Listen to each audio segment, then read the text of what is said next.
eu queria me apresentar. Eu sou Adriana Bocaiúva, sou presidente do Comitê da Baía de Guanabara, que congrega aí sociedade civil, poder público, usuários, sobre a gestão de recursos hídricos e a articulação entre gestão de recursos hídricos e gestão costeira.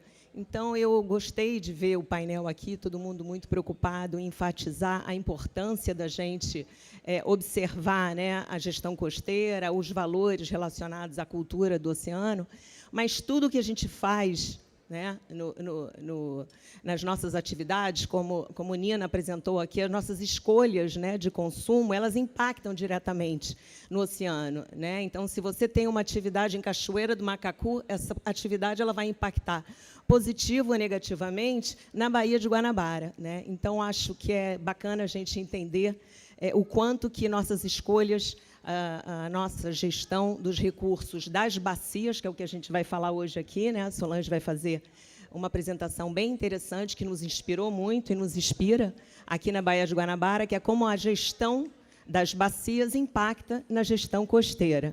Então, eu acho que podemos passar direto para a apresentação da Solange. Solange é pesquisadora da Centros de Estudos Ambientais da Maryland University. Então, a palavra está com você.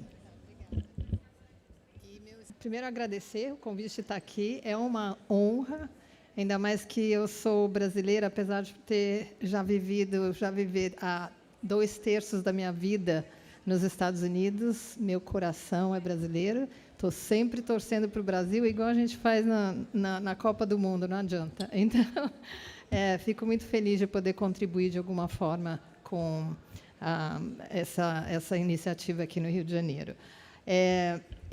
Como a Adriana falou, eu trabalho no Centro de Ciências Ambientais da Universidade de Maryland, e eu gostaria de enfatizar que esse centro é especial, apesar de ser uma instituição acadêmica, ele é especial porque nós temos um mandato do Estado de Maryland para prover informação científica sobre que ajude na conservação e recuperação dos recursos naturais do Estado. Então, a nossa pesquisa, os resultados, dados, toda a nossa pesquisa no centro vai diretamente para o Estado, ou para os municípios, ou mesmo para os programas de recuperação dos recursos naturais, para regulamentações e leis, etc. Então, é uma troca direta.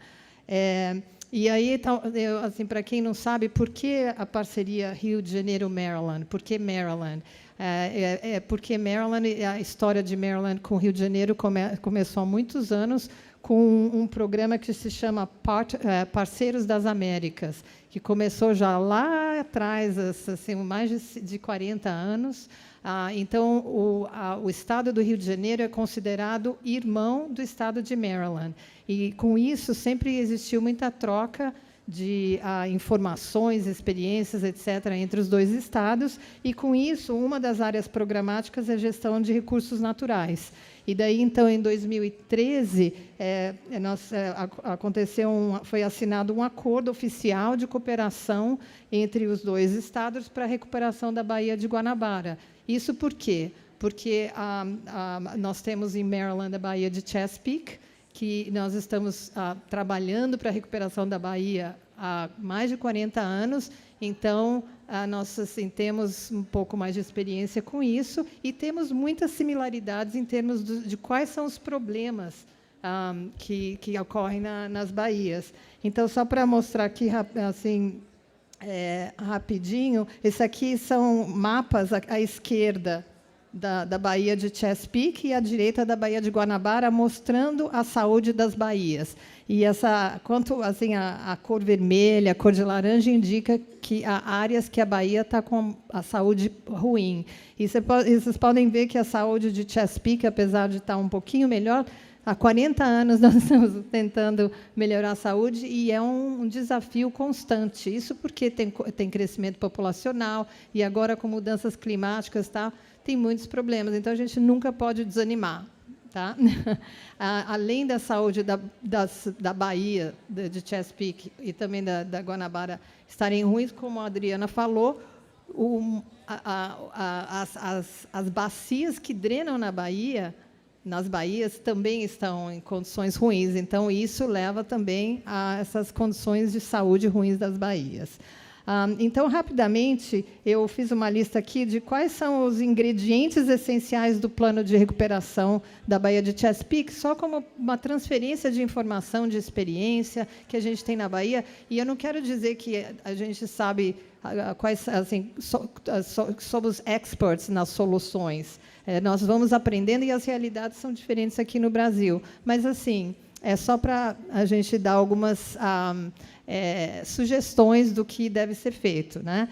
Então, eu queria enfatizar, nessa lista que eu coloquei aqui, duas coisas que são muito importantes, principalmente a ciência, o papel da ciência e o papel do monitoramento, porque é como eu sempre faço a analogia da saúde das baías e das bacias como a saúde das pessoas. Os cientistas servem como se fossem os médicos. O médico vai lá e faz uma análise para diagnosticar o problema, quais são as fontes do problema e qual o tratamento que deveria ser feito, a que ponto que as baías devem chegar para, assim, elas funcionarem mais ou menos assim, mais naturalmente, entendeu? Então, não é uma coisa que a gente adivinha. Isso tudo é baseado em ecologia preditiva, de modelos e tal.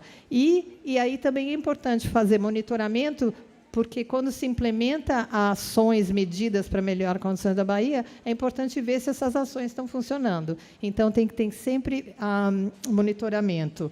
E, rapidamente, então, qual que é o plano, pelo menos na experiência lá da bacia de Chesapeake, qual que é o plano de ação das bacias? Então, basicamente, lá em Maryland, a gente já está conseguindo eliminar o problema grande, que é de esgoto, né? De esgoto que aqui, graças a Deus, no Rio de Janeiro está começando o tratamento de esgoto, e, com isso, então, a gente está focando todos os esforços nas bacias.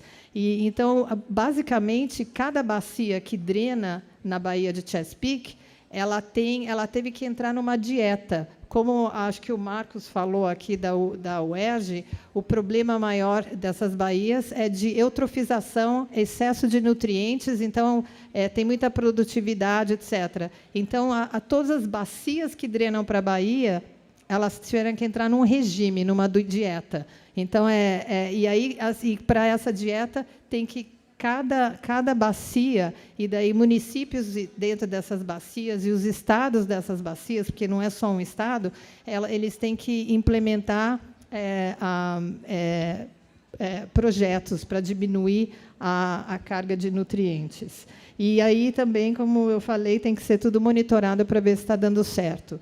E aqui eu só pus umas fotos e menciono algumas das atividades do programa de recuperação. Então, tem restauração de restingas, muito, muito importante, ainda mais com mudança climática, restauração de rios e riachos. 70% de qualquer bacia de drenagem é composta de pequenos riachos. Então, é muito importante lembrar disso. Também tem boas práticas de gestão de águas pluviais, uma coisa cada vez mais importante, principalmente em área urbana, e Maryland é muito urbano, como o Rio de Janeiro, então tem que ter uma boa gestão de águas pluviais, ainda mais por causa de inundação e tal, e tratamento de esgoto, claro, e em Maryland também tem a implementação de boas práticas de manejo agrícola, mata ciliar, restauração de mata ciliar e outras coisas.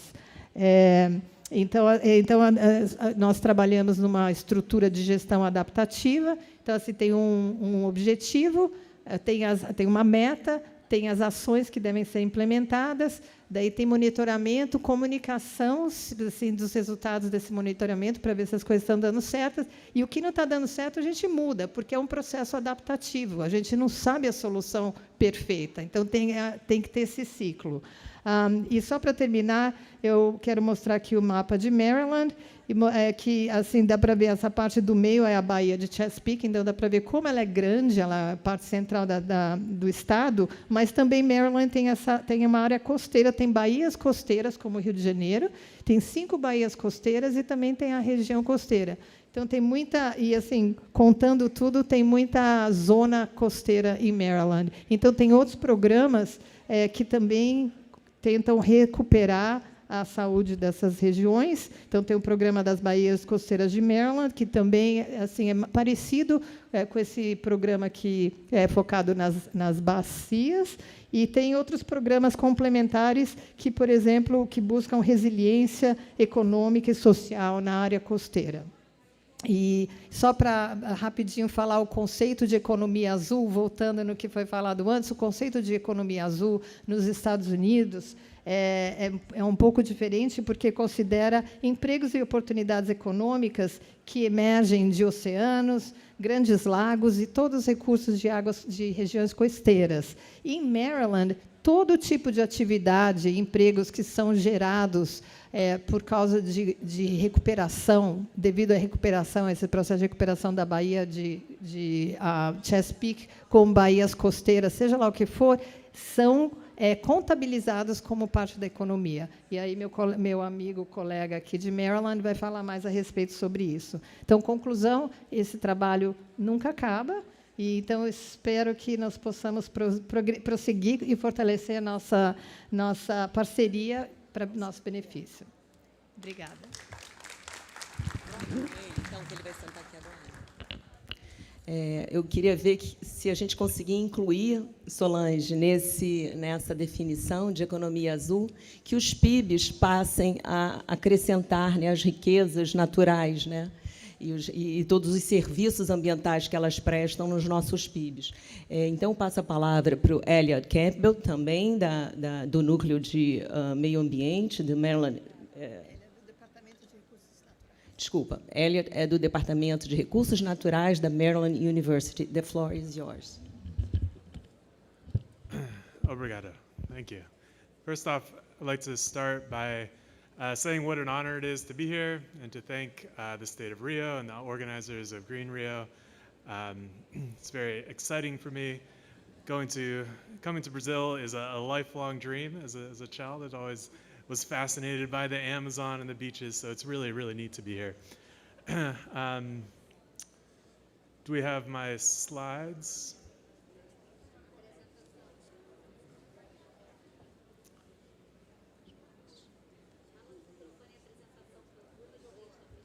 It's okay if we don't. I can wing it.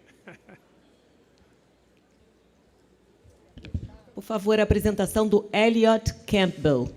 Você tem a apresentação dele aí? Tem. Looks like, I think they're bringing it up now. Oh, perfect. Thank you. So, in my work for the state of Maryland, it covers a number of different areas, but I'm going to talk about something that is a small piece of what I do. On Saturday, we'll have a longer session where we'll get into some of the ecological economics, things that I'm particularly passionate about. But today I want to talk about a law, and I want to talk about money. So two of the most boring things. So please stay in your seats and suffer through it. But so I'm going to talk about our Conservation Finance Act that was passed in 2022, and how that impacts our ability to restore the Chesapeake Bay, and not only restore the Chesapeake Bay, but to accomplish many of our other goals. So if we could go to the next slide, please. Oh, I have the controls. I'm sorry.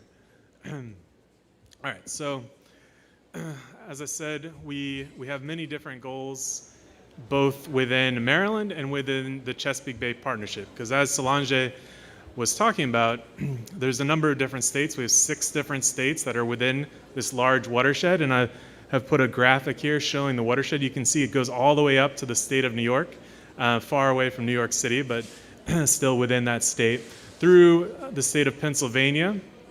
And both of those do not have any piece of the Chesapeake Bay in them, but they are very important as they are part of the watershed and have particularly a lot of agricultural land use, which has a lot of nutrients that greatly impacts the health of our bay. So we need them to do the work in their section of the watershed for it to benefit us downstream. And then it has Virginia, a little bit of West Virginia, but a lot of Virginia, and Virginia has about half the bay and shares it with us, and a little bit of Delaware as well.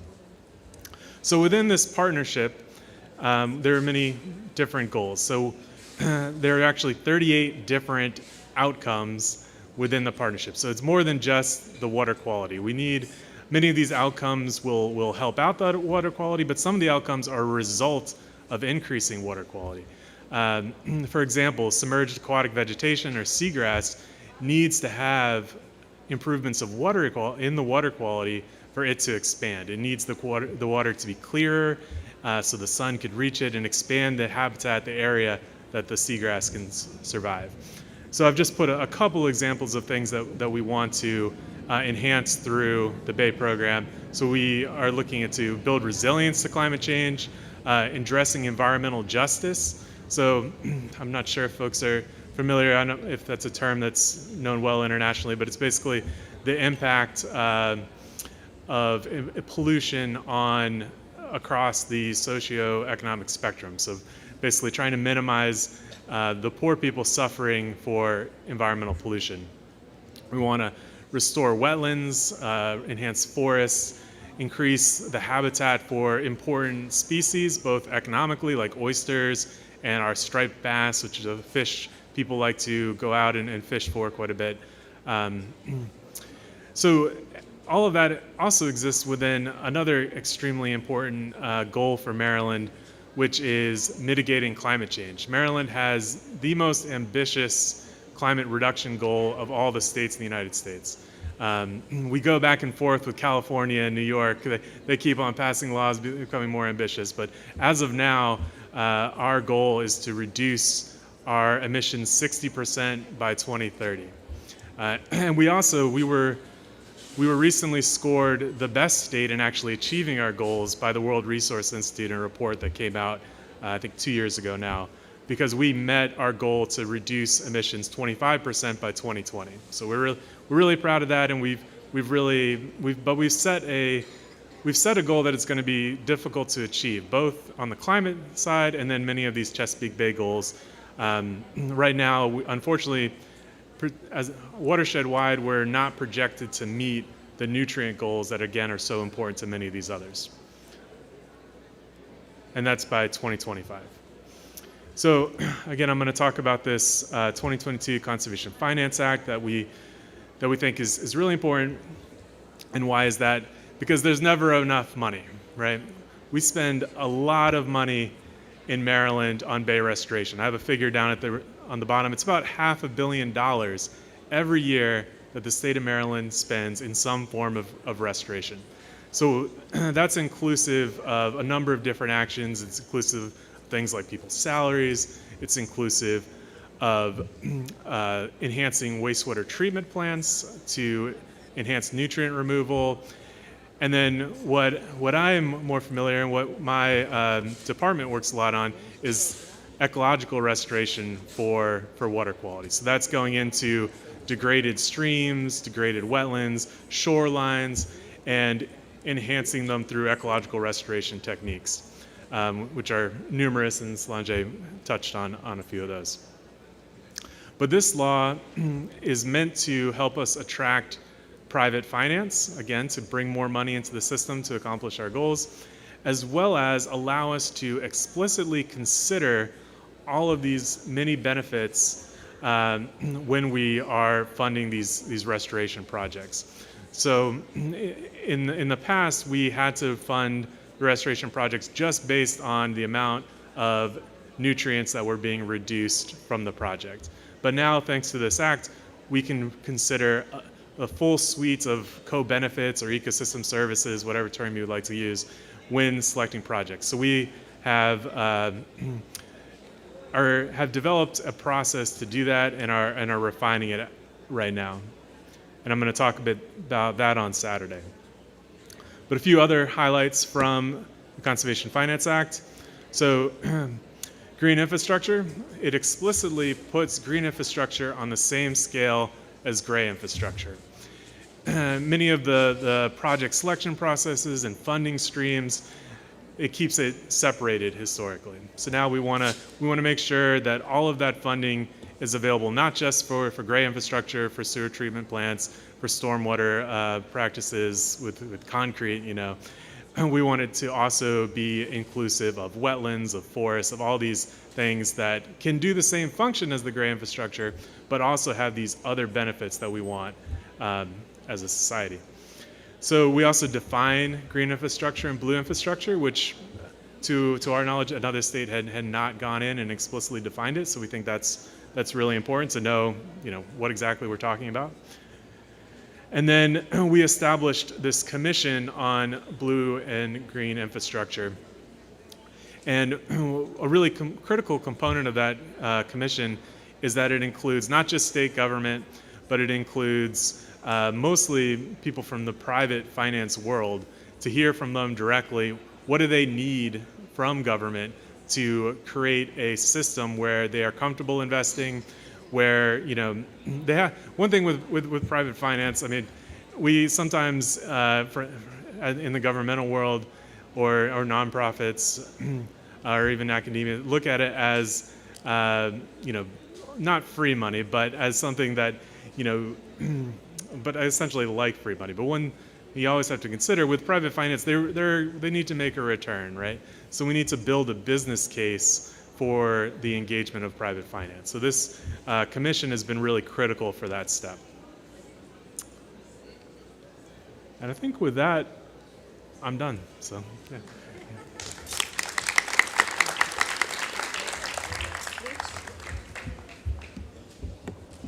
Well, Elliot, I hope it was worth waiting for, because Bia has got a perfect day with the sunlight for you today.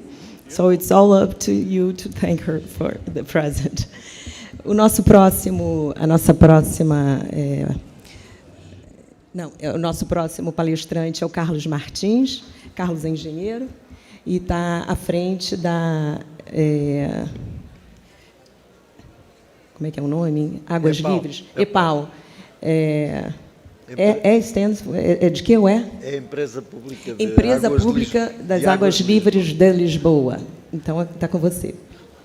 Muito boa noite a todos. Queria agradecer à organização este amável convite. É sempre um gosto imenso estar no Rio e no Brasil a partilhar experiências. Eu tenho aqui uma dificuldade acrescida, porque eu costumo demorar para aí 1 hora a explicar estes 30 anos que Portugal levou a despoluir o estuário do Tejo e o Rio Trancão. E já vi que vou ter apenas 10. Eu ontem ainda fiz um exercício de corte, mas vou tentar encaixar-me nos 10 minutos. Esta fotografia que escolhi aqui, eu vou começar ao contrário da história, vou começar do fim. Esta fotografia tem 1 mês e foi tirada nas Jornadas Mundiais da Juventude, quando o Papa esteve em Lisboa. Estão ali 1,5 milhão de jovens, alguns deles pernoitaram ali naquele local.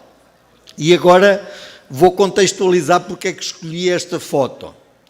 Eu escolhi esta foto porque estão a ver ali à direita um rio, estão a ver aqui à vossa frente, à frente daquele território, o estuário do Tejo, e estão a ver o palco,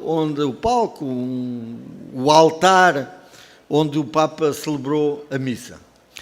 E agora vou-vos dizer, debaixo do altar, em 1996, estava o lixão da cidade de Lisboa.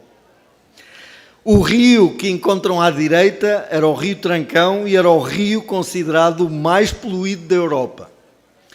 E o estuário do Tejo sofria naturalmente de estar naquele ambiente altamente degradado, porque todo aquele território era um território do pior que se possa imaginar. Estas são as fotos daquilo que era aquele território em 1994, quando se iniciou o processo de recuperação de todo aquele território para a realização da Expo 98.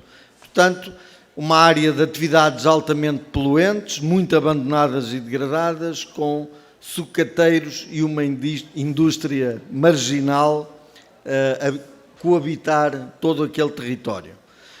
O ambiente nessa época era de descargas de chorume e descargas poluentes por toda aquela vasta área, tem mais de 40 hectares. Todo o esgoto urbano era descargado diretamente nas massas de água, e o industrial também, porque ninguém fazia tratamento. Estamos a falar do início da década de 90. ano 92, 93 deve ser o ano desta foto. Para além de outras questões, os valores ambientais, e falámos aqui de educação, o facto de Portugal ter progredido imenso na educação, passou de menos de 4 pessoas no ensino superior para hoje mais de 50% dos jovens terminam cursos superiores, alterou radicalmente o clima social de Portugal e, portanto, as pessoas hoje são pessoas que já não querem voltar a nada do que aconteceu para trás e, à mínima coisa, hoje são os principais atores de fiscalização de todo este processo. Portanto, eu vou-vos contar em 5 ou 6 minutos a tentativa de fazer tal história da limpeza de toda esta problemática. Há 4 grandes projetos, por motivos diversos estive ligado a todos eles, embora com chapéus diferentes. O encerramento dos lixões, que ocorreu em Portugal entre 97 e 2002, e erradicámos não este, mas todos os lixões de Portugal, em 5 anos. As infraestruturas da Expo, que tiveram de demolir tudo aquilo que havia e limpar os solos e reconstruir uma cidade nova. Para quem conhece aquele território, é a melhor zona da cidade de Lisboa e a mais cara, porque é muito nobre. A despoluição do Rio Trancão, porque não, era impossível fazer a Expo num local em que a 5 km de distância quem chegasse a Lisboa vindo do Porto já cheirava mal. E a despoluição integrada do Tejo, que depois decorreu mais tarde. 2 palavras-chave que já aqui foram faladas noutras intervenções. A governança, que eu acho que eu não vou poder detalhar no tempo que tenho, mas é uma peça-chave. Todos saberem o que é que a cada um compete fazer, das várias autoridades e entidades que têm aqui uma matriz de responsabilidade e de trabalho conjunto. E a outra palavra mágica é planejamento, um planejamento para levar a sério, não para ficar na prateleira. E, portanto, tem ali o plano ainda da Expo e do que se seguiria à Expo, porque a Expo era um evento com um período de tempo limitado e depois pretendia-se que o território, como é hoje, seja um território integrado na cidade, onde há todos os serviços, todas as coisas. Tem aqui uma fotografia bem mais recente desta nova centralidade urbana já após Expo. A sociedade foi encerrada em 2018 com as contas certas, em que todas as despesas foram compensadas pelas receitas, o Estado ficou com os edifícios emblemáticos e o município com a gestão do território. Tem ali mais um conjunto de fotografias, entre algumas delas, por exemplo, que eram meramente dispositivas, agora são hotéis de 5 estrelas, etc. Equipamentos novos para a cidade, que permitiram grandes eventos, e aqui liga-se com a economia, o Web Summit, grandes espetáculos dos YouTube, de todos os grandes conjuntos de eventos. A reconversão de alguns pavilhões para a Feira Internacional de Lisboa, que hoje também acolhe eventos de grande dimensão e que era impossível de realizar antes. Usos habitacionais e comerciais, uma marina também, que me faz quase lembrar a que temos aqui bem pertinho de nós. Infraestruturas de educação, de serviços, infraestruturas de saúde, um novo hospital, infraestruturas flexíveis para permitir usos de animação urbana, portanto, festivais rock, como é aqui o caso, o Rock in Rio também já se realizou ali, e fazer tudo isto em consonância com a circunstância de uma parte do estuário ser reserva e ser reserva da biosfera da própria Unesco, reserva em termos nacionais e internacionais. O regresso dos golfinhos ao Tejo, desde 2010, em grande quantidade, hoje são um fator de atração turística. Regatas internacionais quase todos os fins de semana.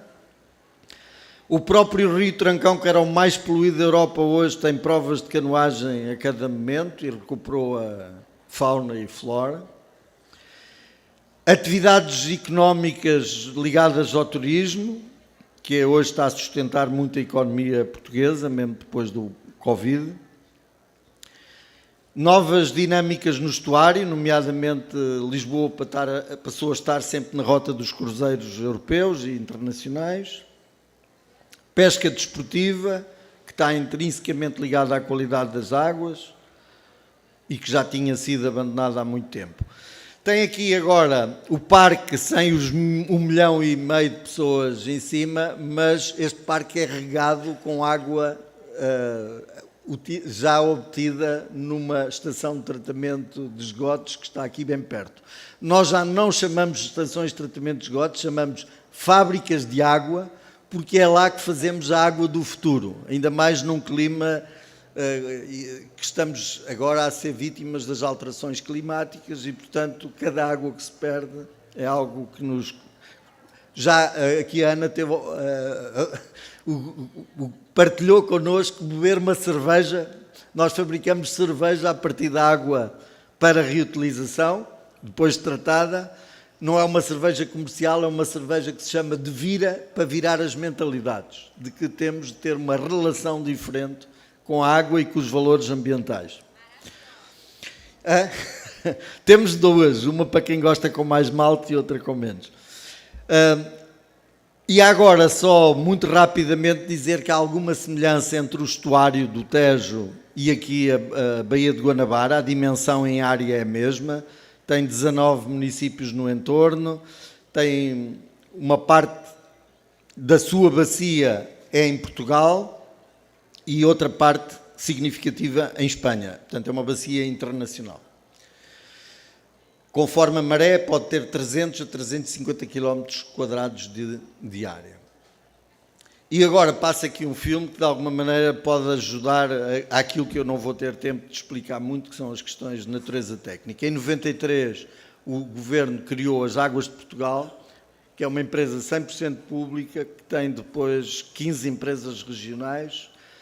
Nós temos uma taxa de cobertura no abastecimento de água de 99%, a nível nacional, quando em 93 era 50%. Toda a gente bebe água em casa da torneira, porque 99,3% de água tem qualidade assegurada pelo regulador ambiental e económico, e temos 90% da população servida com águas residuais tratadas. Somos o país da Europa com mais bandeira verde por quilómetro de praia, temos mais de 364 e temos muitas que já têm esse galardão há mais de 10 anos, o que lhe confere bandeira de ouro. Portanto, este filme ilustra um pouco aquilo que era a situação nos anos 90 e agora aquilo que temos hoje. Portanto, desde que as Águas de Portugal assumiram a liderança do projeto de despoluição, a nível nacional, eu estou aqui só a apresentar este, mas nós atuamos desde o Minho até ao Algarve, que é a nossa zona turística de excelência, onde temos... Esta é a nossa estação, é uma estação que tem uma cobertura verde, é um jardim autêntico, ninguém sabe que está lá uma estação por baixo, está integrada no meio da cidade, tem tratamento terciário, para água para reuso. Temos 4 tipos de água de reuso, consoante os tipos de uso que queremos. Uma água de um campo de golfe tem mais exigência do que uma água para lavar a rua ou para lavar contentores do lixo. Uma água que seja de rega da expressão é mais rigorosa do que uma água de gota a gota, porque criam-se aerossóis e é mais risco para a saúde. Portanto, temos todas essas categorias bem definidas, sabemos o nível de tratamento que temos de fazer para cada um desses tipos de uso. Felizmente, hoje, muitos atores económicos, nomeadamente na área da agricultura, a vinha, por exemplo, servem-se muito das águas residuais tratadas para fazer as regas e a recarga até de alguns aquíferos. Eu ia gastar-vos mais 2 minutos para chamar aqui a atenção para 2 ou 3 destaques. Por um lado, nas duas margens do Tejo foram investidos em construção de hectares, uns largos milhões de euros, como é normal, mas tem todas elas empresas e governança assegurada através dessas empresas, em que o Grupo Águas de Portugal tem 51% do capital e os outros 49% são dos municípios, que são também acionistas, para não criar tensões nenhumas. Temos aqui na cidade de Lisboa todo um trabalho que foi muito difícil de fazer, porque numa cidade construída, fazer todo um conjunto de interseção, estações elevatórias, estações de tratamento de grande dimensão, não é um trabalho fácil.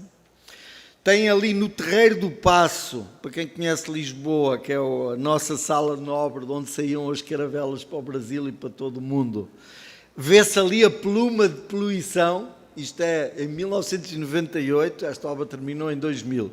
É nítida ali a pluma de poluição que vinha da Baixa de Lisboa, que era uma rede do tempo do Marquês de Pombal, do terremoto de 1755, e que tem um coletor unitário e que nós resolvemos com agora um sistema bastante sofisticado de telemetria ligado à pluviosidade e à meteorologia e, portanto, através de todo aquele sistema que está ali na praça, conseguimos não só não deixar entrar água salgada das marés dentro dos coletores, como não deixar que a poluição saia para o rio.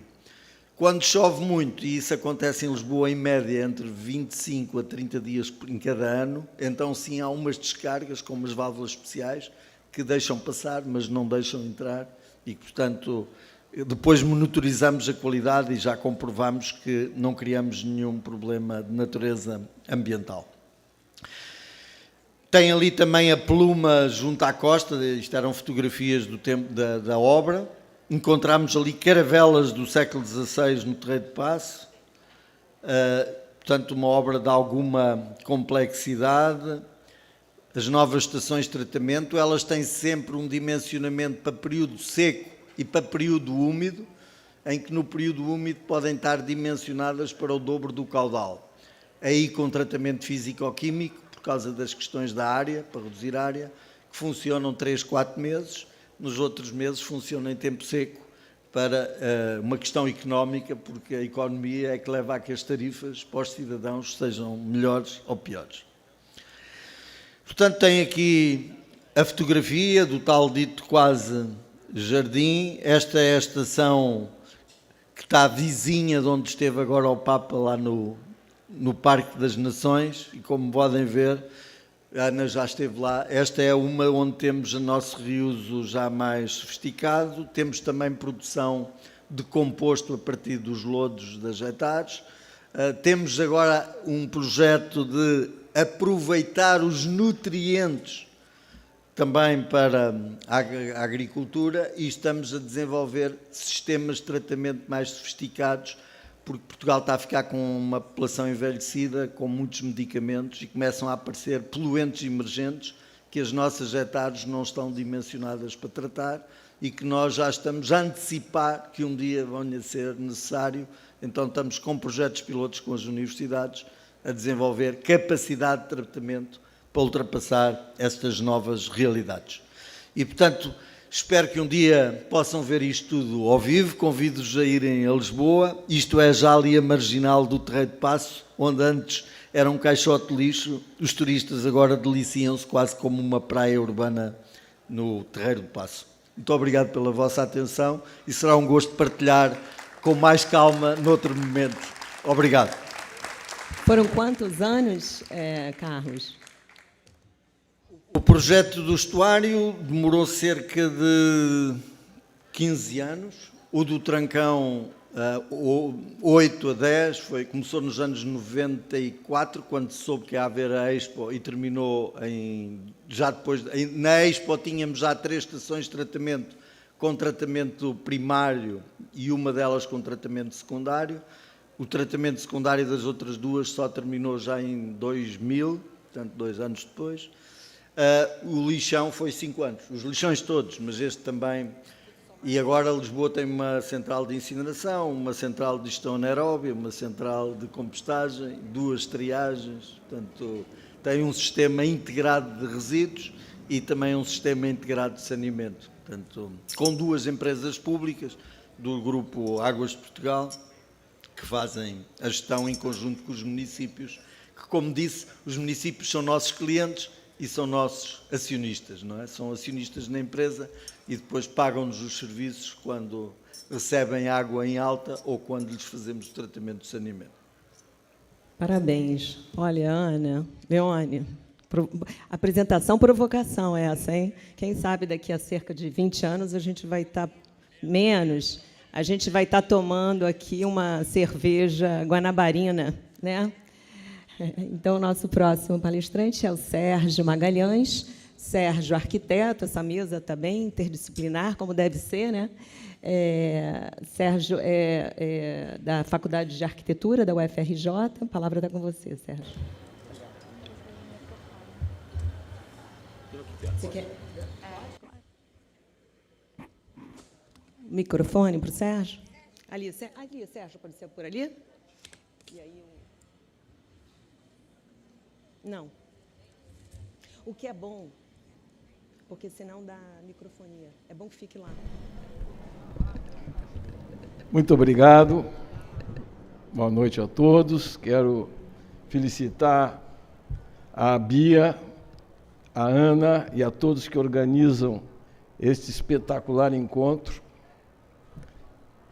Estive no ano passado, esse ano ainda está mais rico do que esteve no ano passado. Parabéns, Bia. Gostei também das mesas que acompanhei antes, fiquei muito contente, Ana, com a sua condução e escolha, e esta especialmente também me deixa muito satisfeito, especialmente pela companhia de representantes e dirigentes da Bacia da Baía de Guanabara, da Rio Metrópole e dos principais estudiosos do tema do saneamento aqui entre nós, o Márcio e a Aspásia, que publicaram um livro definitivo sobre a questão do saneamento no Brasil. A experiência dos Estados Unidos também é muito gratificante para nós, mas eu gostaria de destacar especialmente, sendo arquiteto, e vou falar sobre urbanismo, que quão estimulante e inspiradora é a experiência de Portugal, do estuário do Tejo, a nos dizer que temos essa possibilidade concreta e que nós vamos seguir o exemplo da nossa querida Lisboa. Nós vamos conseguir. Nós precisamos conseguir, Ana. Nós precisamos fazer com que a Baía de Guanabara seja novamente uma resposta estratégica para o desenvolvimento da cidade e do Estado, como foi ao longo de 4 séculos, e que nos últimos tempos se perdeu pelo caminho. Eu vou falar sobre urbanismo, falar sobre cidade, e eu sei que nós temos problemas gravíssimos de segurança pública.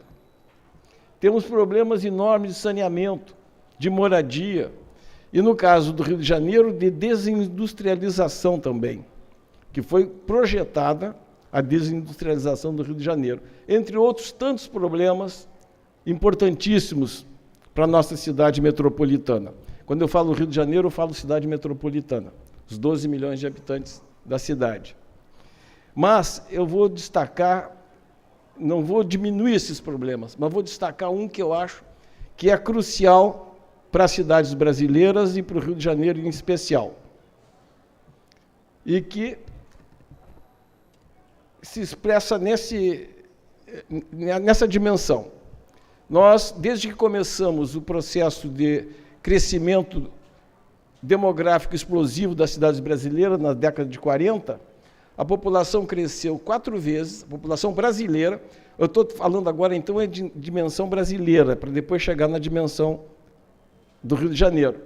A população brasileira cresceu 4 vezes, a população urbana cresceu 15 vezes. Vejam que espetacular é esse crescimento, inédito no mundo, na proporção e no tempo que ocorreu. Nós passamos de uma cidade, de um conjunto de cidades com 2 milhões de domicílios, para um conjunto de cidades com 65 milhões de domicílios, num período de uma geração, da minha idade, no meu tempo de vida. E as moradias cresceram ainda o dobro, porque ao mesmo tempo diminuiu o tamanho médio da família, de 6 para 3, demandando, portanto, mais habitação. Então, nós temos esse quadradinho, que é o Brasil urbano, em 1940. E veja o que passou para 2010 em termos de conjunto das moradias brasileiras. Destas, metade praticamente sem saneamento. Claro, elas foram construídas em 80% pela poupança, exclusivamente pela poupança da família, sem financiamento, sem políticas públicas de moradia.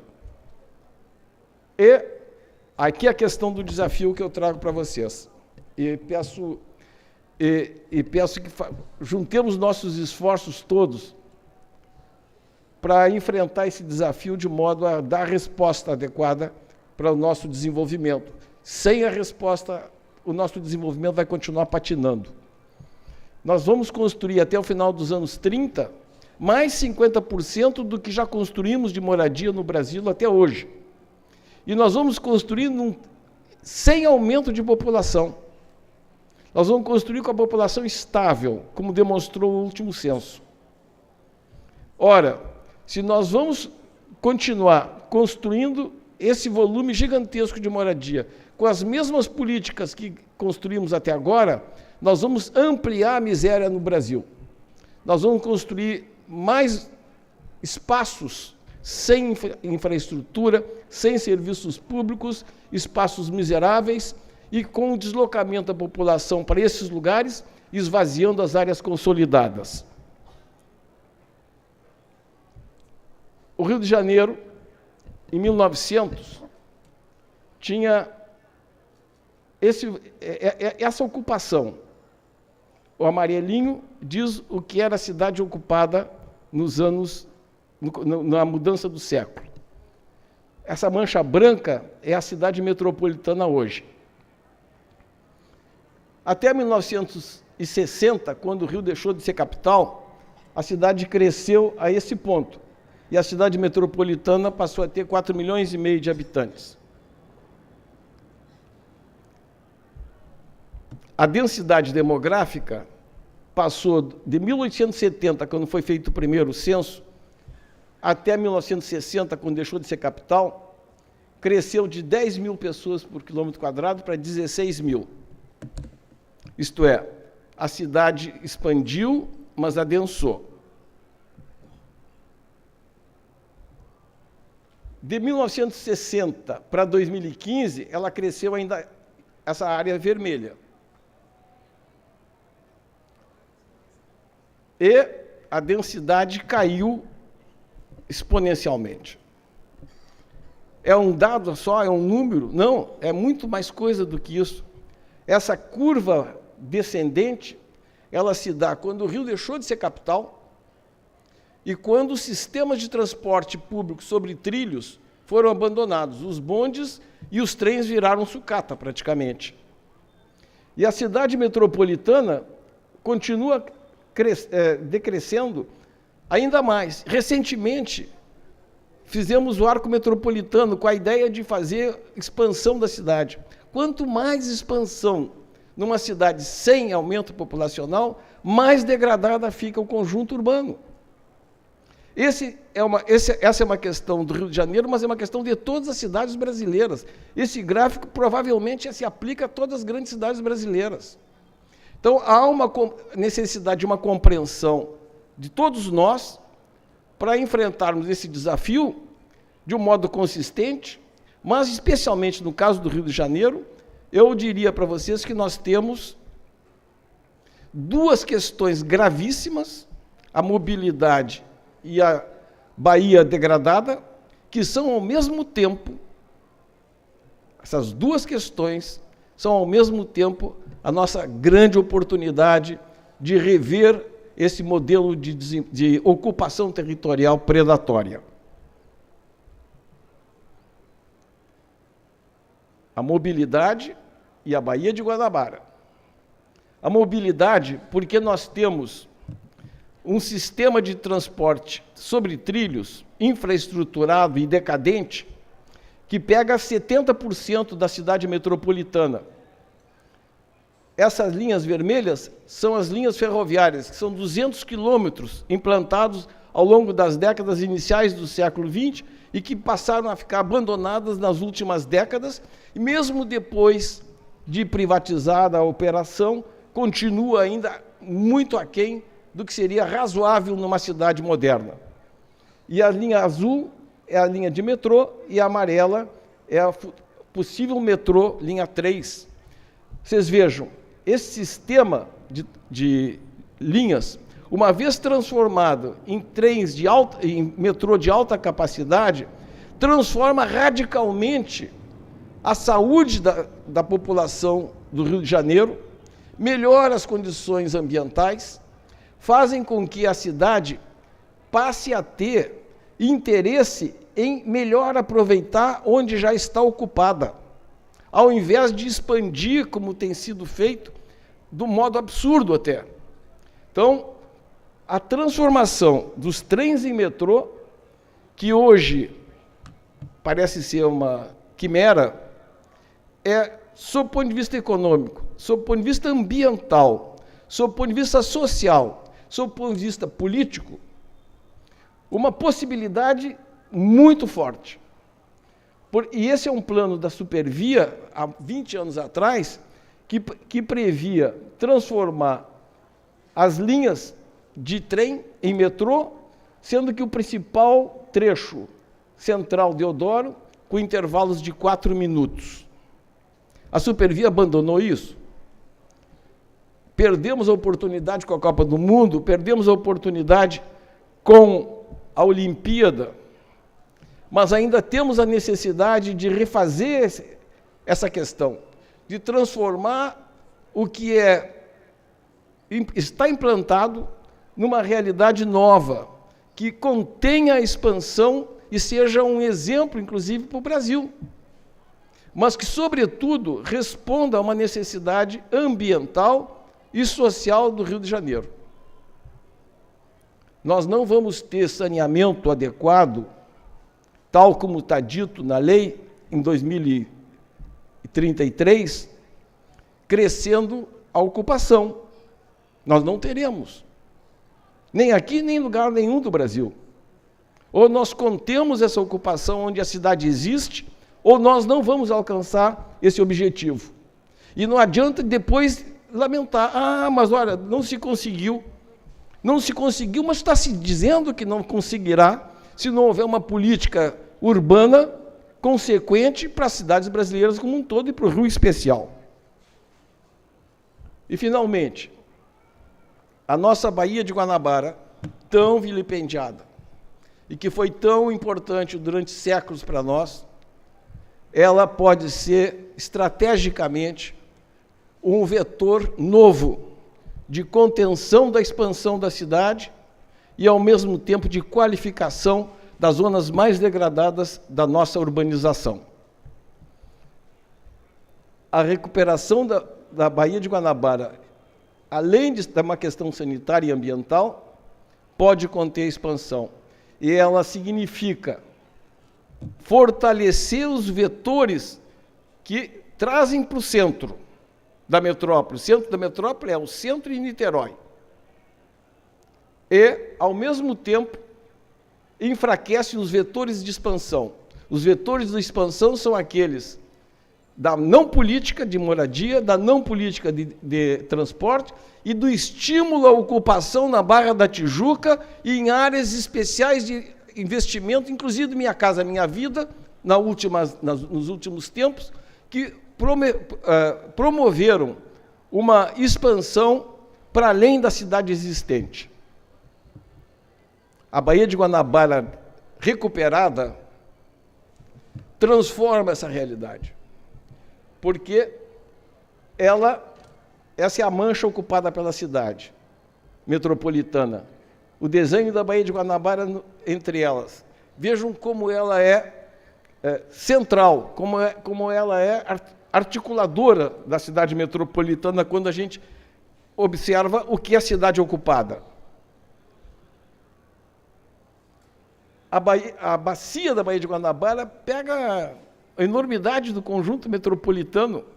Portanto, a recuperação da Baía de Guanabara fará com que todo esse conjunto que fica entre as linhas vermelhas alcance uma outra possibilidade de desenvolvimento urbano, de ocupação do território com qualidade, com estímulo à construção onde a cidade existe, de recuperação da zona norte suburbana, de recuperação do leste metropolitano, e faria com que toda a costa da Baía de Guanabara voltasse a ser um lugar de prazer, um lugar de lazer, um lugar economicamente viável.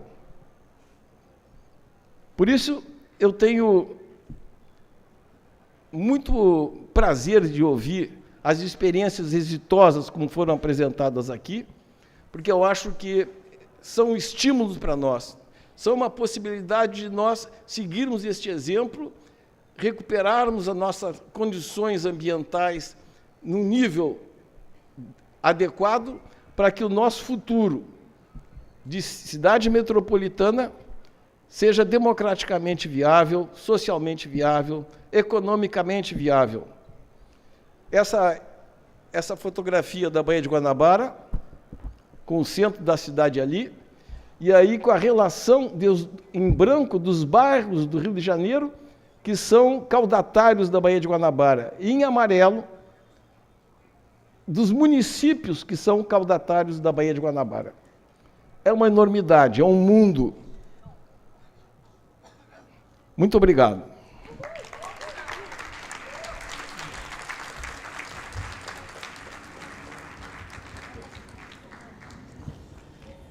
Obrigada, Sérgio. Agora a gente passa do urbanista para o... Vai para a Amanda? Vai para a Amanda, então, que vai ter que segurar essa peteca aí, Instituto Rio Metrópole, depois da apresentação do Sérgio, vai ter que apresentar aí um trabalho bacana para a gente. Apertou a orelha. Mas vamos lá. Primeiramente, eu gostaria de agradecer o convite, né, de estar aqui, e eu acho que o papel do Instituto Rio Metrópole hoje, depois de escutar e presenciar essas experiências exitosas, é falar também sobre qual é o movimento que a gente está fazendo, qual é o movimento, o que está em andamento em prol tanto da Baía de Guanabara quanto da economia azul.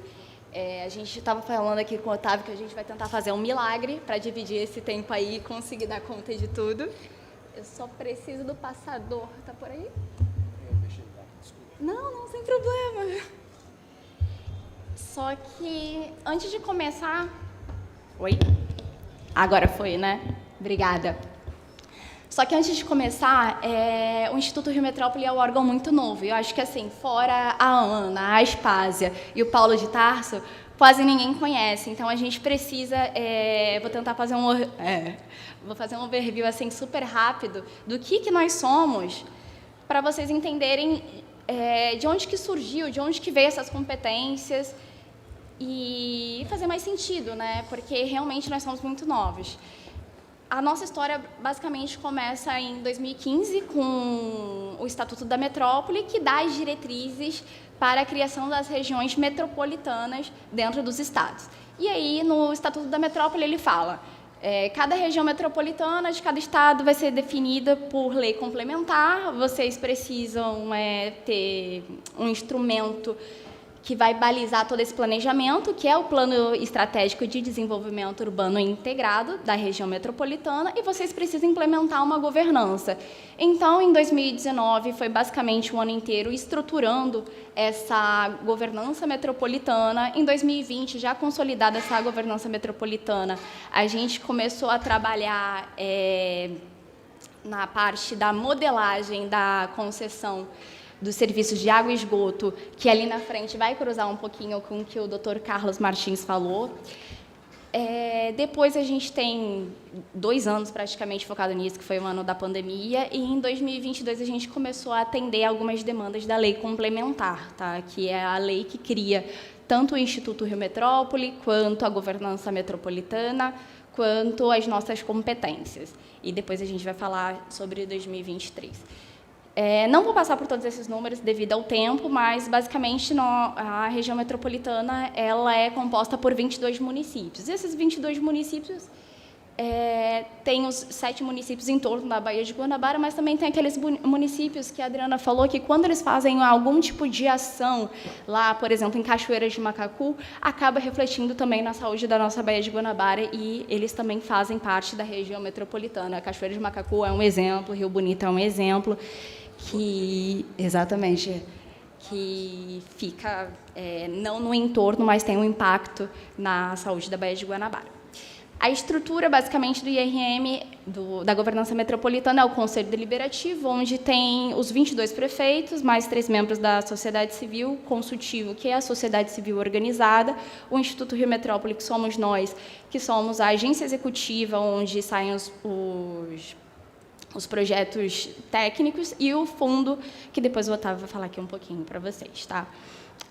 A lei complementar, ela define algumas competências para a gente, como ordenamento espacial, habitação de interesse social, resíduos sólidos, saneamento, tratamento de água, e a reinvenção da Baía de Guanabara está ali na nossa lei complementar, tá? Então, assim, precisa passar um pouquinho por esse processo para entender, assim, como que eles chegaram ali, o que está acontecendo, de onde que surgiu essa competência. Então, é uma lei estadual.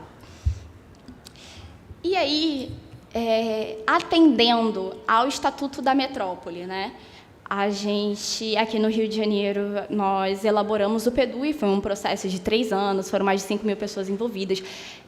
Talvez algumas pessoas que estejam aqui tenham participado desse processo. E o PEDUI é um plano que tem 19 produtos, só que tem um jeito muito fácil de simplificar ele para o entendimento geral, que os últimos produtos dele são divididos em 2 volumes, sendo um diagnóstico e o outro a solução para as demandas geradas no diagnóstico.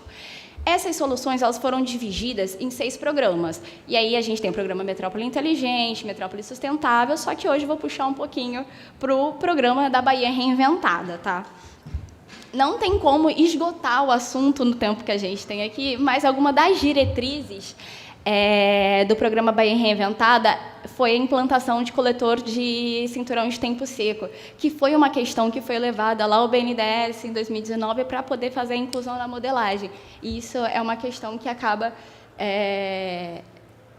na verdade, surgindo até como inspiração do caso de Lisboa, porque quem estava lá, na época, na Câmara Metropolitana, estudou muito esse caso e trouxe essa experiência para a gente. E hoje a gente pode ver, se eu não me engano, no anexo 3 do edital da concessão, que fica público no www.concessãosaneamento.rj.gov.br, lá que uma das metas lá no caderno de encargos é a implantação desse cinturão de tempo seco nos 7 municípios ao entorno da Baía de Guanabara durante os próximos 5 anos. Então, isso daí é uma questão em andamento para a gente. Isso é de forma transitória, tá? Aqui também a gente fala um pouco sobre a utilização da Baía e seu entorno para o lazer e atividades turísticas. Então, isso foi o que aconteceu no Rio, que era um dos mais poluídos da Europa, e hoje tem pessoas lá fazendo canoagem. É uma questão que a gente traz aqui. Tem a área de preservação ambiental da região da Baía de Guanabara e valorização e revitalização do sistema insular da Baía de Guanabara, que são as ilhas de Paquetá, Brocoió. Mas, enfim, como eu disse, a gente não consegue esgotar esse assunto aqui, até porque a gente vai entrar agora um pouquinho em economia azul, tá? Boa tarde. Boa tarde, queria agradecer o convite, Bia e Ana Ash, por estar aqui com vocês hoje. É um grande prazer, uma honra. E muito feliz de ouvir tudo que a gente vem ouvindo aqui até agora nesse painel. Isso só mostra que o Rio Metrópole está no mesmo caminho certo que hoje possibilitou, como o Carlos Martins mesmo mostrou, os resultados das ações que foram tomadas ao longo de um período de tempo longo, um investimento que foi feito para revitalização de uma área degradada, onde hoje você consegue resgatar economicamente de uma forma muito interessante as atividades que hoje se encontram lá.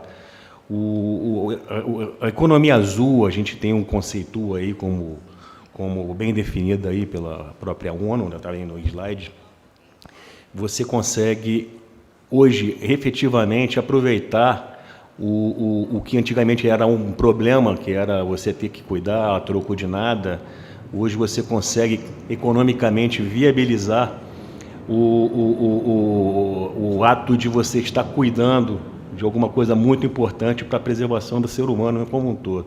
Ou seja, além de uma atividade de cunho público, inclusive, ele é rentável hoje. Você consegue monetizar ativos ambientais de uma forma que você consiga se autossustentar dentro daquela própria atividade. E é isso que o IRM ficou muito feliz agora de ouvir, como o pessoal de Maryland hoje consegue gerar fundos através da exploração da atividade de monitoramento e preservação da natureza. Ele hoje consegue, ao invés de ter custos, ele consegue gerar receitas que antes não eram contabilizadas. Uma coisa que foi falado nesse painel que é muito importante, hoje, nenhum município da região metropolitana, e eu arrisco dizer que no Brasil, ninguém hoje ele contabiliza os ativos ambientais dentro dos seus ativos, dos seus balanços patrimoniais. Isso daí é uma coisa que realmente não consigo entender nos dias de hoje, porque quando você parte de um pressuposto que um ativo ambiental tem um valor inestimável, que inclusive com preços de mercado hoje já bastante bem divulgados, já temos métricas e parâmetros para poder encontrar quanto vale cada tonelada de CO2 que hoje em dia é demandado em cima dos grandes acordos mundiais para atingimento de metas de aquecimento global pela ONU, você consegue hoje ter condições de ter, dentro do seu patrimônio municipal ou da região metropolitana, um ativo que é mensurável e que pode ser utilizado como moeda de garantia para trazer investimentos de fundo perdido e uma série de outros benefícios que hoje ninguém está vendo isso e não está sendo visto. Então, a gente entende que o carbono azul, dentro de todas as matrizes de geração de ativos ambientais, ela é um ativo, o carbono azul ele tem uma tendência muito mais interessante que qualquer outro tipo de ativo ambiental, porque ele é 4 vezes maior do que um ativo florestal. Hoje você consegue sequestrar carbono com carbono azul uma velocidade 4 vezes maior do que um ativo florestal. Então, você menosprezar esse manancial de receita eventual que a gente não tem nada contabilizado ainda, é uma coisa que realmente o Rio Metrópole está prestando atenção e que hoje, com o exemplo de Maryland, que a gente teve aqui no nosso painel, já viu que é um negócio que é rentável, gerando quase 100 milhões de dólares ano. E a gente pretende que com essa atividade o IRM consiga proporcionar para as prefeituras hoje, que muitas delas das 22 prefeituras que a Amanda falou que fazem parte da região metropolitana do Rio de Janeiro, hoje não tem condições financeiras de estar acessando, inclusive, financiamentos por não terem grana mesmo, não tem dinheiro. Então, esse ativo vai vir em boa hora, a gente está levantando, fazendo um inventário do carbono e de ativos ambientais da região metropolitana. Ele vai ser entregue para que a gente consiga mensurar e ver o que é monetizável dentro dessa quantidade de carbono que a gente vai estar, não só carbono, mas ativos ambientais que vão estar sendo levantados, e proporcional à distribuição desses ativos para as prefeituras e para a região metropolitana como um todo. Então, hoje, os projetos que o IRM tem feito, basicamente, todos eles têm muito a ver com tudo que foi falado aqui até agora. O Plano Metropolitano de Mobilidade, inclusive, o próprio Sérgio falou, é fundamental para que você consiga ter um crescimento econômico, inclusive dentro da Baía de Guanabara, faz total sentido essa parte da mobilidade. Os resíduos sólidos também já estão em execução. E esses últimos 5 produtos que foram aprovados na última reunião de conselho, o inventário metropolitano de crédito de carbono, que eu acabei de falar, é um deles, e a gente acredita que ele vai estar dando a possibilidade de que a Baía de Guanabara colabore bastante para que o IRM e os municípios da região metropolitana se beneficiem, não só financeiramente, mas se beneficiem com os melhores que vão ser feitas e vão ser implementadas para a população dentro da Baía de Guanabara como um todo. É isso, gente. Agradeço aí pelo tempo. Muito obrigado. Obrigada, Otávio. Obrigada, Amanda. Lembrar, gente, que no site do IRM estão todos esses planos disponíveis, são, né, é uma bibliografia incrível. E no site do Comitê da Baía de Guanabara, a gente tem os estudos feitos por Maryland, as propostas. Para quem tiver interesse, acesse comitêdabaiadeguanabara.org.br, e o site do IRM é... Oi? Foi. irm.rj.gov.br. Ah, ótimo. E fazer mais um anúncio, que a gente vai estar junto. A região metropolitana do Rio de Janeiro, ela tem 22 municípios, dentre os quais 17 estão na região da Baía de Guanabara. Então, assim, é um desafio enorme que o Comitê da Baía de Guanabara tem sobre esse, né, o território que a gente abrange, e a gente vai estar junto, 2h30, numa roda de conversa ali no estande da SES. 9h30, tudo isso no sábado. 9h30 vai estar Elliot e Solange falando sobre esses estudos relacionados à governança da Baía de Chesapeake Bay. E, deixa eu ver se eu estou correta, às 11 horas, André Leone e Mariana Maia vão falar dos ODS, né? Agora, eu acho que um fechamento com chave de ouro para o nosso decano. É uma responsabilidade enorme fechar um evento desse, né? A inspiração que a gente teve de tantas apresentações incríveis. A palavra está com o Márcio Santa Rosa, nosso decano. Tá, obrigado. Nem tanto, né? Mas obrigado. Parabéns sempre para a Bia por essas iniciativas, para o Álvaro, que é o filho dela, com quem eu me dou. E eu tenho muita felicidade de estar aqui na feira, porque logo que a gente terminou de organizar o Fórum Global, na época eu recebi os artistas que vieram para o Fórum Global na Rio 92, eu e o Márcio Calvão, que a gente criou aquela reforma da Fundição Progresso, a gente estava preocupado em como é que a gente ia juntar as pessoas. Então, no ano seguinte, em 93, a gente realizou a Rio Natura. Foi a primeira feira ecológica do Rio de Janeiro. A gente fez durante 3 anos. Depois, os bombeiros falaram: olha, para de fazer isso, nós não vamos autorizar vocês a fazerem mais nada na fundição, não cabe, vocês têm que inventar um outro lugar para fazer. Mas parou, tudo bem. Mas agora, com a feira que a Bia vem fazendo aqui, a gente está mais que realizado. Eu gosto muito de feira, porque as pessoas estão o tempo todo conversando. Às vezes, a gente vai em muito seminário é mais fechado, não tem troca. Aqui a gente pode estar conversando com todo mundo, então isso é uma coisa muito boa. Mas ficou para eu arrematar o final do nosso painel. Eu acho que, se eu estou, por último, observando o que aconteceu aqui hoje, a questão nossa, né, Ana, é como é que a gente vai fazer com que tudo o que vocês viram aqui hoje se reúna dentro de um processo de governança, né? Se eu vejo a apresentação do Carlos, né? O Sérgio inspirou o plano do PEDUI com toda a capacidade que a equipe, que era uma equipe fantástica de pessoas incríveis, que agora Otávio e Amanda estão tocando. O que o Sérgio chama atenção para o problema da mobilidade, da moradia, né? Para baixa renda, que até a gente trabalhou junto também num programa desse tipo, toda a parte de mobilidade, quer dizer, eu acho que eu nem vou passar os slides, viu, gente, porque é 10 minutos. Eu acho que fica mais uma conversa de como que a gente vai reunir toda essa quantidade de informação e a disponibilidade de capacidades que a gente tem, que a gente vê aqui na feira, mais vários colegas que a gente vê aqui, que são também, como acho que a Ana falou, podia estar trocando de posição, em vez de estar aqui, né? E como é que a gente vai conseguir construir esse círculo de capacidades trabalhando de uma forma integrada. Se a gente pega o exemplo de Maryland, que a gente, desde 10 anos atrás do PISAN, muita gente desacreditou que a gente teve um problema em 96, que o Estado ficou em falência, todo o investimento do BID parecia estar perdido. Aí, quando vem Ana com o Tiago, eles falam: espera aí, esses planos estão feitos, vamos retomar isso. Então, a governança já estava desenhada, né?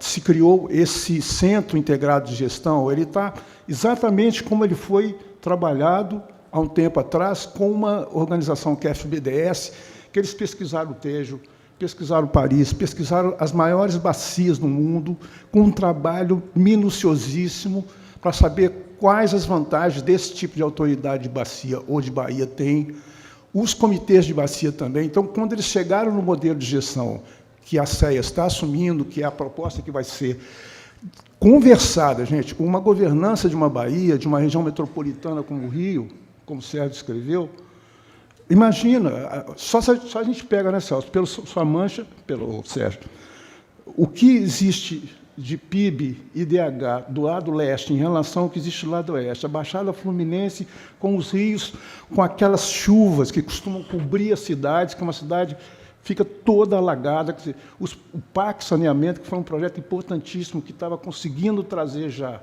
melhorias, inclusive tirando as pessoas das margens dos rios e levando para as moradias onde elas são salvas. Então, esse ordenamento territorial, não é possível a gente pensar na economia azul sem a gente fazer esse entendimento dessa ocupação urbana. Então, né, Ana, desde que a gente está conversando sobre o que a gente tem que fazer como componentes da estrutura dessa matriz de gestão, a gente vai ter que cavar muito fundo, né? Falando em fundo, a gente recuperou falando em fundo, eu tenho um slide aqui, gente, que eu mostro quantos fundos o governo americano e os 6 estados da Baía de Chesapeake levantaram para poder conseguir financiar todos os projetos que precisam ser feitos ali nos 6 estados com aquela dimensão de Bahia, né? São 5 fundos diferentes. O cara que tem uma casa numa região rural lá e tem uma fossa, tem um fundo da Baía de Chesapeake para fazer a limpeza daquela fossa. Porque aquilo pode percolar e ir para o lençol freático, contaminar a água subterrânea. Quer dizer, a visão de gestão de rios, tanto da água de chuva, como superficial, como água subterrânea, todo esse contexto que o INEA tem pessoas fantásticas que estão lá há muitos anos estudando tudo isso. O momento agora é de como é que a gente vai cuidadosamente fazer esse processo de integração de todos esses conhecimentos. A KCI, que foi a empresa que hoje é mundialmente conhecida pelo projeto que eles fizeram para a gente, de recuperação da Baía de Guanabara, que é um projeto espetacular, a gente não foi muito fundo na questão do gerenciamento costeiro, mas nós já estamos com um grupo trabalhando com a gente. Nós temos um estudo de gerenciamento costeiro feito no ano 2000, que estava guardado, chamado GERCO, espetacular, feito pela FEEMA, na época da FEEMA, que a gente está recuperando. Um outro que um colega nosso, que infelizmente faleceu, que é João Batista, fez, que é o zoneamento ecológico inteiro, ele já estava feito. Certo, Paulo? Então, todo esse conhecimento está lá dentro do INEA, da SESI, que a gente está recuperando para sentar agora. Vocês devem ter tido notícia, 2 meses atrás para cá, que reuniu um grupo Portos do Rio, que é DOCAS, Marinha do Brasil, que é o Rio de Janeiro, primeiro distrito, a Cenemar, que é a outra secretaria nossa parceira, que é a Economia do Mar, que está aqui com a gente também, a CEDES, que é Desenvolvimento Econômico, e as 2 prefeituras, Rio e Niterói. Nós temos 51 embarcações abandonadas na Bahia, que sempre foi um sonho de retirar, contaminantes, problemas e tal. Já conseguimos tirar 5, mas foi a primeira. Mas é isso, não se conseguia tirar nenhuma. O barco São Luís, que bateu na ponte, a gente estava recuperando uma matéria do Globo de 2018, a tripulação ainda vivia dentro do barco, que não sabia, a companhia tinha falido, a tripulação morava dentro do barco, com o barco estacionado, e esse barco já estava lá parado. E aconteceu o que aconteceu. Então, agora, esse grupo se reuniu. Então, a gente já vê que essa governança ela já está sendo instalada de uma maneira, de uma época que as coisas têm que acontecer. Então, a quantidade de conhecimentos que a gente viu aqui hoje é muito impressionante para a gente poder fazer todo esse trabalho de integração. Então, a proposta é essa, juntar a gestão costeira, que a gente tem estudos muito bem consolidados sobre isso, com a parte toda que a Adriana está tocando pelo Comitê da Baía de Guanabara, que ela nem falou, mas a gente tem 9 regiões hidrográficas no Rio de Janeiro, sendo que a da Baía de Guanabara e do Guandu são as mais importantes, que também está no mapa do Sérgio ali. com uma experiência que a gente viu do Carlos, com o conhecimento, enfim, e o nosso parceiro aqui, que aqui a coisa é séria. Que eu acabei não te falando, mas desculpa, eu permiti aqui roubar um minutinho aqui do Márcio. Uma coisa que eu acabei não falando sem querer é que o IRM hoje ele já tem o fundo metropolitano pronto para receber recursos para serem aplicados na região metropolitana, ou seja, o que você acabou de falar, que Maryland tem 9 fundos, o Rio já tem o dele, que é o Fundo Metropolitano, está sob gestão do IRM, e disponível para poder ser esse hub de atração de investimentos e está distribuindo isso para a região metropolitana e seus 22 municípios. Então, e esse fundo da Baía de Guanabara, na verdade, o Tiago Pampolha, que é o nosso secretário e vice-governador, ele era o deputado na época, com mais 2 outros deputados. Esse fundo já está criado, ele só está arquivado porque a gestão posterior não deu continuidade, mas esse fundo da Baía de Guanabara também existe, só a gente vai reativar. Então, é um trabalho que a gente vai fazer com muita calma, não se pode, a gente aprendeu com o pessoal de Chesapeake, não é chegar com os atores da Baía de Guanabara e dizer que existe agora o Estado que vai mandar não existe nada disso. Existe uma composição de usuários que fazem uso da Baía. A Baía é um serviço ambiental poderosíssimo, do qual tanto o Porto, mesmo a Marinha, com serviços de defesa que fazem uso deles, a Petrobras a gente nem fala, né? Tudo isso é um uso econômico que todas essas empresas, sejam públicas ou privadas, elas virem a partir desse ativo. E não se paga um tostão para manter o ativo recuperado. Bom, então aí a gente sabe que o trabalho é esse. O Zé Paulo quer dar uma palavrinha, ele responde por um aglomerado de universidades fora a COP, o UFRJ, e se alguém também quiser se manifestar, a gente tem muita gente aqui, você gostaria de falar muita coisa, minha comadre Aspásia, que é minha parceira do livro, vocês fiquem à vontade, pelo menos na última sessão, a gente ficar um pouquinho mais à vontade, se alguém quiser comentar, opinar. Eu só queria acrescentar, eu sou Zé Paulo Azevedo, coordeno o grupo de atualização do Plano de Bacia da Baía de Guanabara, e esse plano está pronto. Esse é um dos planos que não foi mencionado, que se integra perfeitamente com aquele trabalho que foi feito, e a gente teve interação forte com o Bob Summers, que é o Plano de Recuperação Ambiental da Baía de Guanabara. Então, esse, especialmente porque o comitê está presente, ele não pode deixar de ser mencionado. Me desculpem, Ana, né? Temos que mencionar. Mas então é isso. Alguém mais quer fazer algum comentário, alguma coisa? Aspásia.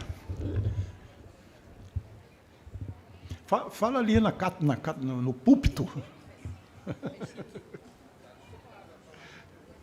Bem, se para essa mesa o momento foi inspirador, para mim mais ainda, porque esse sonho nós estamos vivendo há 20 anos, com muitas frustrações e, como disse o Márcio, as informações estão aí, mas, sinceramente, ouvir essa experiência do TEG, eu quero lhe agradecer, Carlos, porque você começou de trás para frente. Eu acho que isso anima muito a gente, ver o resultado, né? E o problema maior é o da governança, né? Eu acho que o Sérgio foi extremamente feliz, e o nosso livro tratou disso longamente, em mostrar que não há saneamento se não houver ordem urbana. Se nós tivermos um desenvolvimento urbano, espacial, cancerígeno, não há como um projeto de saneamento, um programa de saneamento, acompanhar essa evolução, né?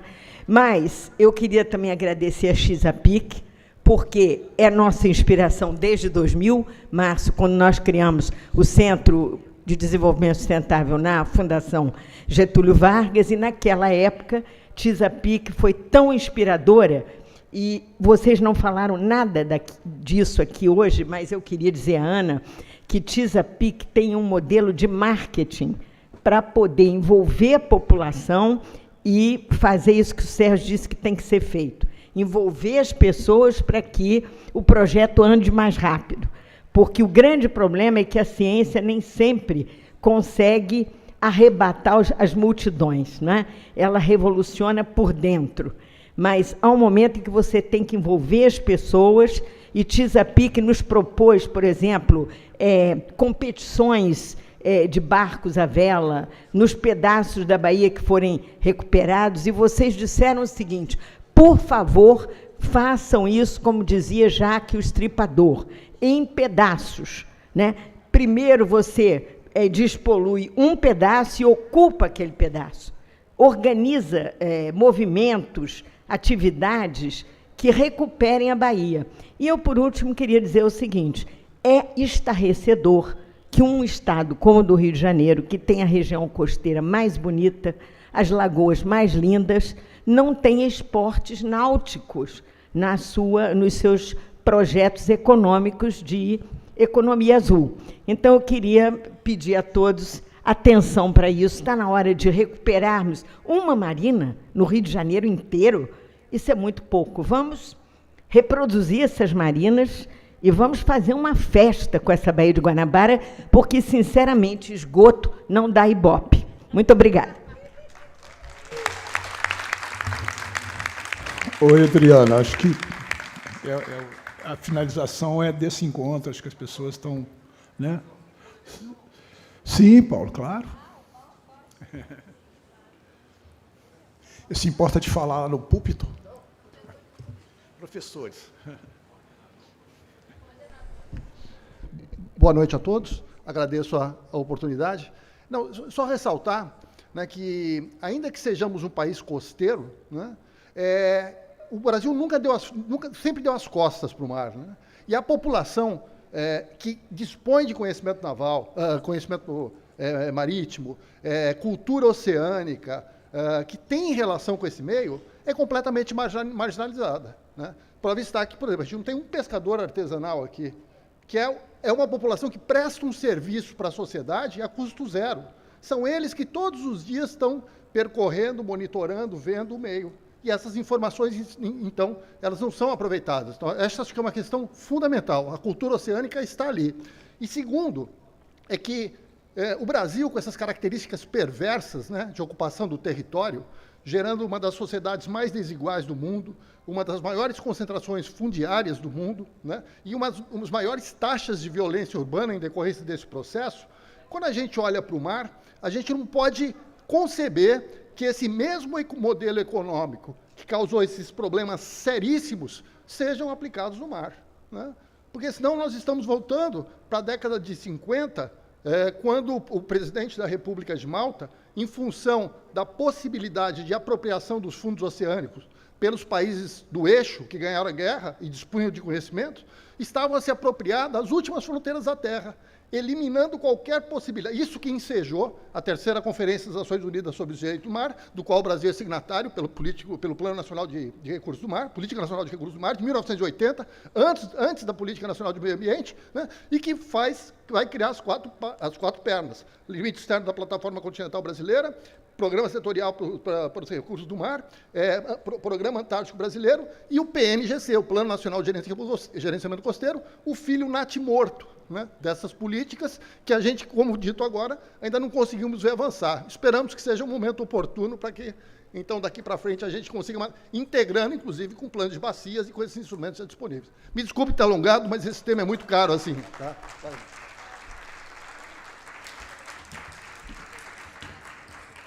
Pode, claro. Falar rapidinho aqui, que foi trazido à mesa esse assunto sobre festejar a Bahia e tal. E, realmente, que não deu tempo de falar, além de ter, assim, o problema de degradação ambiental, principalmente de água, de corpos d'água, é que as pessoas se afastam do lugar. Você acaba não vendo, mas você não quer mais ver aquela coisa feia que cheira mal, tal. Então, qualquer tipo de atividade que traz as pessoas de volta para olhar para aquele lugar e com gosto, isso tem um impacto enorme. Além disso, uma coisa que existe muito, então na Chesapeake Bay existe esse tipo de comemoração. Além disso, há todos os projetos de restauração, principalmente de áreas de restinga, de riachos e também de mata ciliar, são altamente usados para a educação ambiental. Então, a maioria das escolas tem algum projeto que vai ajudar a plantar, sabe, plantar plantinha na restinga ou árvores na mata ciliar. Então, isso também é muito importante. E outra coisa que a gente está fazendo cada vez mais na Bahia, na região lá, é o que a gente chama de ciência do cidadão.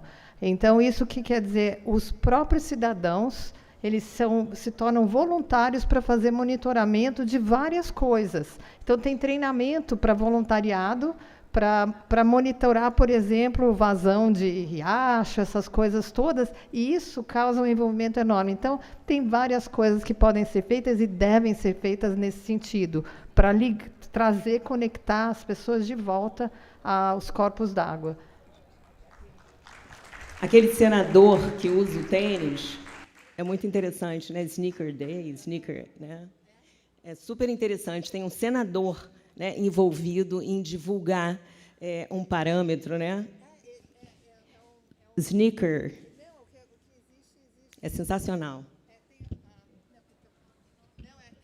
Falar de festa, né? Tem um festival todo ano que tem um senador de Maryland que ele inventou porque assim a gente mede a claridade da água com o disco de SEC, né? Só que ele começou a entrar dentro do rio principal de Maryland.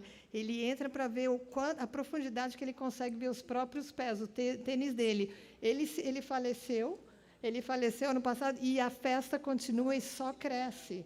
Então, com isso também tem uma comissão desse rio, o comitê desse rio. Então, virou uma festa, uma comemoração do progresso da restauração do rio. Maravilhoso.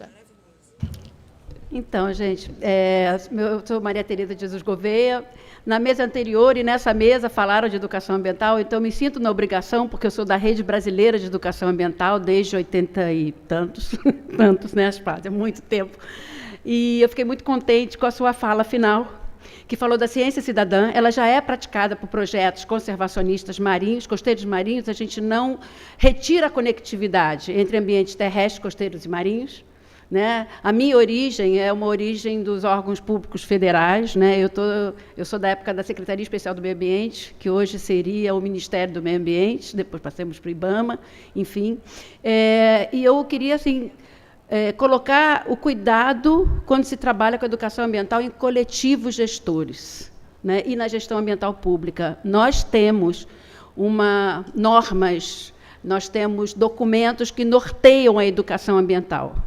São várias identidades da educação ambiental. Dentro da gestão ambiental pública, do bem público, que é a água, seja salgada, seja doce, nós temos os nossos caminhos. E a ciência cidadã, né, ela veio para somar a isso. E aí eu queria trazer o conceito da cultura oceânica para nós brasileiros, que é diferente da literatura oceânica que está sendo promulgada, né, pela ONU. A ONU já aceitou, né, essa informação nós temos, porque nós somos dos grupos, né, eu faço parte do GAN Sudeste, que é o grupo de apoio à mobilização à década da ciência oceânica, e faço parte do Intergan, que é a integração de todos os GANs das 5 regiões brasileiras.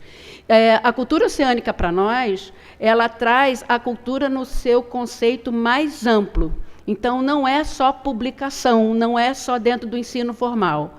É exatamente trazendo a cultura dos usuários, né, dos ambientes costeiros marinhos. Portanto, pescadores, pescadoras, né, que agora no Brasil a gente tem pescadoras como função, não são mais acompanhantes do sexo masculino.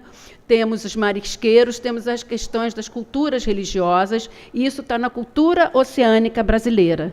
E nós temos que trazer isso, né, muito claramente. E daí a ciência oceânica, a cultura oceânica dialoga muito com os saberes tradicionais e populares. A educação ambiental, de fato, verdadeira e brasileira, ela trabalha com essa complexidade que o ambiente traz. Eu tinha que fazer essa fala, porque eu escutei muito felizmente a educação ambiental sendo citada na mesa anterior, e, através de você, eu agradeço você ter dado, e agradeço ao senhor, que eu já conheço de nome há muito tempo, né, de ter aberto para o público esse diálogo. Obrigada.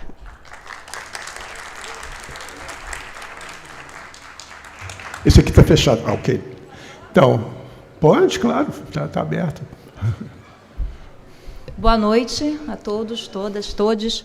Sou a professora Cleonice Pugian, da UERJ, e queria saudar aqui a Solange e dizer que no ano passado fiquei quase 3 semanas lá na Universidade de Maryland e eu fui estudar com financiamento da FAPERJ como se dá a educação ambiental em Maryland e compreendendo a bacia de uma maneira mais geral.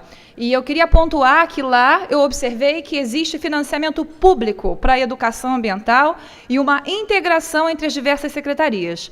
Então, é muito importante que haja, então, uma provisão orçamentária para que essas ações de educação ambiental aconteçam. E também a articulação com os diferentes sistemas de ensino e formação de professores. Então, não é uma ação desarticulada, pelo contrário, existe uma legislação que regulamenta a educação das crianças para essa relação com a bacia hidrográfica e há, sim, verba destinada especificamente para isso. Então, queria pontuar a necessidade dessa articulação. Muito obrigada.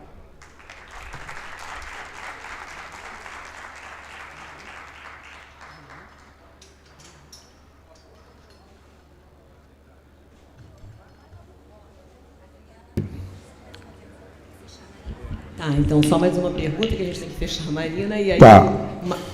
aí o Márcio faz um fechamento. Tá bom. Bom, meu nome é Ricardo, eu sou engenheiro aposentado da Secretaria do Patrimônio da União, coordenava um projeto Orla. Foi muito bom estar aqui, rever alguns amigos, como a Solange, a Spásia, o Zé Paulo que saiu, né? E eu gostaria só de lembrar aqui uma questão. Se fala muito em participação e articulação, se fala muito da Baía de Guanabara e pouco se falou que a Baía de Guanabara e suas ilhas são de domínio da União. Então, e se pensar num planejamento da Baía, sem considerar o ator fundamental, ou seja, aquele que tem efetivamente, legalmente, o domínio dessa área, eu acho assim um pouco temerário. Então, é necessário que se busque a atração participativa desse ator federal. Outro ponto importante aqui que talvez possa ajudar, as ideias são brilhantes, os exemplos são brilhantes, é que o governo federal tem há muito tempo um programa participativo que vem andando muito bem agora, nesses últimos meses, que é o Projeto Orla, que é um projeto participativo de gerenciamento da orla costeira e que se insere dentro do GERCO, né, bem citado aqui por vocês. Alguns municípios do estado do Rio de Janeiro já estão realizando o Projeto Orla. E dentro do Projeto Orla, a sociedade tem um papel fundamental e ela é convocada e estimulada a ter uma visão daquela região costeira. No caso da Baía de Guanabara, no caso de Niterói ou do Rio de Janeiro, efetuando o Projeto Orla, essa população vai ter que externalizar a sua visão da Baía de Guanabara, do que pensa do futuro da Baía da Guanabara e seus usos. Então, assim, como uma sugestão, né, eu acharia muito interessante que se buscasse uma articulação com o Projeto Orla, porque na medida que se faça uma oficina, por exemplo, do Projeto Orla em Niterói, a oficina do Projeto Orla poderia também se engajar nessa proposta maior, não apenas daquela pequena orla de Niterói, mas passar a enxergar a Baía de Guanabara como um todo. Isso seria um trabalho dos mediadores, dos orientadores do Projeto Orla, mas eu acho que seria muito bom que o Comitê da Baía de Guanabara, né, e esse grupo se fizesse presente nessas oficinas também. Era só isso, queria agradecer a todos vocês. Oi, tá. O senhor Luiz Eduardo, não é isso? Luiz? Não, senhor Ricardo. Ricardo, nós temos uma pessoa que é Kate Ferraz, que admira muito o seu trabalho. Ela já se sentou com 2 técnicos do INEA, o Ricardo Volvodic e o Luiz Eduardo, que há anos estudam. O seu projeto Orla está lá. Tem um depoimento seu. Não, que você sempre foi o representante aqui. E no livro de Aspasi meu, você tem um depoimento que você deu num seminário lá na LERJ, que está lá transcrito, quando você já falava da importância do projeto Orla. Então, ela já fez o projeto de lei junto com o Voivodik e junto com o Luiz Eduardo, para depois redividir ele em Guanabara, Sepetiba e Ilha Grande, quando vem o zoneamento ecológico como instrumento, e o PEM, e o Plano Espacial Marinho, o Orla é absolutamente decorrente, ou um caminho de... Não se preocupe que está...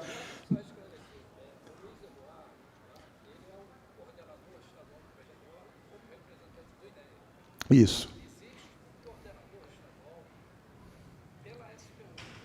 Não vamos deixar de consultar de maneira nenhuma, né? Tá ok. Tá bom, muito obrigado. Gente, olha, acho que a gente tem que terminar. Eu só quero lembrar, se vocês, quem estava aqui desde o começo da mesa, da empolgação do Regazzi, com tudo aquilo que ele mostrou.